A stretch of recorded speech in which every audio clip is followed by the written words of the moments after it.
दीर्घ जीवी हैं। तो जैसे कर्दम मुनि है, कर्दम मुनि ने 9 के अंदर अपना विस्तार कर लिया था।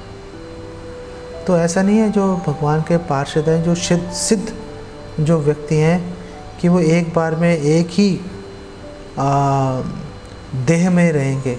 वो अपने विस्तार कर सकते हैं और अनेक विस्तार कर सकते हैं। ऐसा नहीं कि 2, 4, 5 कर सकते हैं, अनेक विस्तार कर सकते हैं। और जो सारे विस्तार हैं वो इंडिपेंडेंटली स्वतंत्र रूप से जो है भगवान की सेवा में रत रह सकते हैं। इसमें कोई संशय नहीं है इसके अंदर, ठीक है। भगवान की ये अचिंत्य शक्ति है। अचिंत्य क्यों है? क्योंकि हमें समझ नहीं आ सकती, इसीलिए तो अचिंत्य है। नहीं तो अचिंत्य कैसे होती? तो कैसे होती अचिंत्य शक्ति? भगवान की अचिंत्य लीलाएं कैसे पता चलेगा? जब ब्रज के अंदर वो छोटे से बालक शिशु रूप में कृष्ण यशोदा माता का स्तनपान कर रहे हैं, और वहाँ पे पास ही जो है दूध जो है वो कढ़ रहा है, उसके अंदर चूल्हे के ऊपर रखा हुआ है पतीले में। तो वो कैसे वो दूध उबल गया? वहाँ तो हर वस्तु चिद वस्तु है, हर वस्तु चिद वस्तु है। वो कैसे उबल गया? अरे मत उबलता भाई, भगवान स्तनपान कर रहे थे, मत उबलता, क्यों उबल गया भाई? तो वहाँ पे हमारे आचार्य बोल रहे हैं, एक्सप्लेन कर रहे हैं, शायद विश्वनाथ चक्रवर्ती ठाकुर एक्सप्लेन कर रहे हैं कि उस दूध ने सोचा हर वस्तु चिद वस्तु है, हर वस्तु चिद वस्तु है। उस दूध ने सोचा कि अगर भगवान माता यशोदा का स्तनपान करके संतुष्ट हो जाएंगे तो मुझे सेवा का अवसर कैसे मिलेगा? इसलिए उबल गया। चलो उबल गया तो उबल गया, उबल गया तो उबल गया, उबलने देते। माता यशोदा क्यों खड़ी हो गई? सब संतुष्ट करने का जो उद्देश्य क्या है? किसको संतुष्ट करना है? भगवान कृष्ण को संतुष्ट करना है। भगवान कृष्ण क्या चाहते हैं? माता यशोदा का स्तनपान करना चाहते हैं। तो माता यशोदा ने स्तनपान रोककर भगवान कृष्ण को भूमि पर लिटाकर वो दूध उतारने चली गई चूल्हे से। उन्होंने ऐसा क्यों किया? आखिर उसके पीछे क्या रीजन है?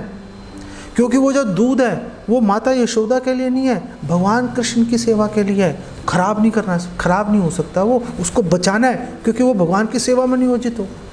ये सारी बातें अचिंत्य हैं, इसको हम अपनी बुद्धि से समझ नहीं सकते। इसीलिए ये जो भी भगवान की लीलाएं होती हैं, जो पार्षद हैं, उनके जो कार्य हैं, हमें हमारे लिए पूजनीय है। इनकी पूजा करनी चाहिए कार्यों की। नकल तो खैर हम कर ही नहीं सकते। और अगर कोई बात समझ में नहीं भी आए तो परेशान नहीं होना चाहिए उसके अंदर। क्यों परेशान नहीं होना चाहिए? क्योंकि भगवान की लीलाएं अचिंत्य हैं। ये लॉजिक हमेशा दिमाग में रख के चलना चाहिए बेसिकली। जो मधुमंगल है वो भगवान के पार्षद हैं, सांदीपनी मुनि के पुत्र हैं। वो नरक कैसे चले गए कि भगवान कृष्ण को वहाँ जाना पड़ा? तो ये किसने कहा है कि वो नरक में थे? ऐसा नहीं बिल्कुल भी कहा मैंने तो ये बोला कि वो संयमपुरी में थे। वो यमराज जी जो हैं, यमराज जी के 2 रूप हैं। यमराज जी के 2 रूप हैं, सौम्य रूप और रौद्र रूप। जो पुण्यशाली व्यक्ति हैं उनके लिए यमराज जी सौम्य रूप में चलते हैं, और जो पापी व्यक्ति हैं उनके लिए रौद्र रूप में जो है बहुत ही भयानक रूप में यमराज जी उनको मिलते हैं। तो वो वहाँ पर संयमपुरी में थे, लेकिन ऐसा कहीं पे वर्णित नहीं है कि वो नरक में थे, ऐसा कहीं वर्णित नहीं है। और जैसे महाविष्णु ने उन द्वारका ब्राह्मण के जो पुत्रों को, संतान को वहाँ अपने पास रख लिया था भगवान के दर्शन के लिए, क्या भगवान के दर्शन मुझे प्राप्त हो जाएंगे? यमराज जी भी भगवान के दर्शन करना चाहते हैं। तो ये भी संभव है कि इसके पीछे उनकी ये योजना हो कि किसी तरह से मुझे भगवान के दर्शन प्राप्त हो जाए। ऐसा नहीं है कि जो देवी देवता हैं, स्वयं विष्णु तत्व भी जब चाहे भगवान कृष्ण की लीलाओं के दर्शन कर सकते हैं, ऐसा नहीं है। भगवान चाहेंगे तभी दर्शन होते हैं। इसके लिए उनको युक्ति लगानी पड़ती है, उनको प्लानिंग, योजना बनानी पड़ती है देवी देवताओं तक को, तब जाके कभी भगवान का अनुग्रह होता है तो भगवान का दर्शन कर पाते हैं। तो ऐसा नहीं है कि मधुमंगल जो है वो नरक में थे वहाँ पर, लेकिन उनके वहाँ जाने से नरकवासियों को जो है वो उनको अकल्पनीय उनको लाभ प्राप्त हुआ। और दूसरी बात ये भी है कि अगर मधुमंगल जो है अगर नरक में भी हो तो भी क्या है, भगवान की सेवा के लिए भगवान के भक्त कहीं भी जा सकते हैं। और भगवान के भक्त प्रार्थना करती हैं कि आप हमें नरक में डाल दो, हमें परेशानी नहीं है, बस आपका स्मरण रहना चाहिए।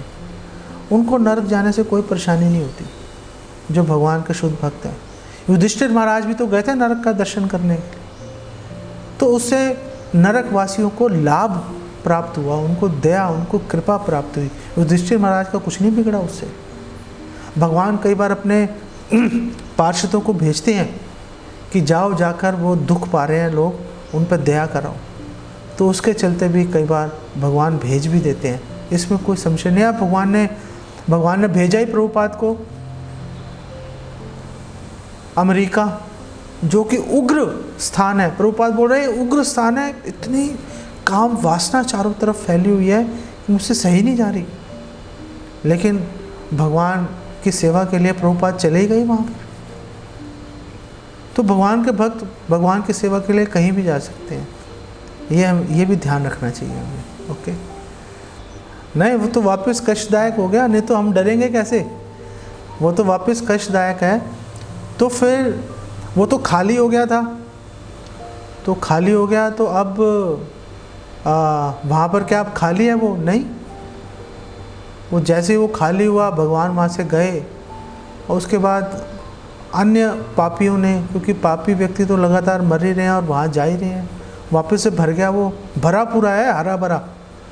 जो ये नरक हैं हरे भरे हैं पूरे, कोई कमी नहीं है वहाँ पर, पूरी तरह से पॉपुलेटेड है वो।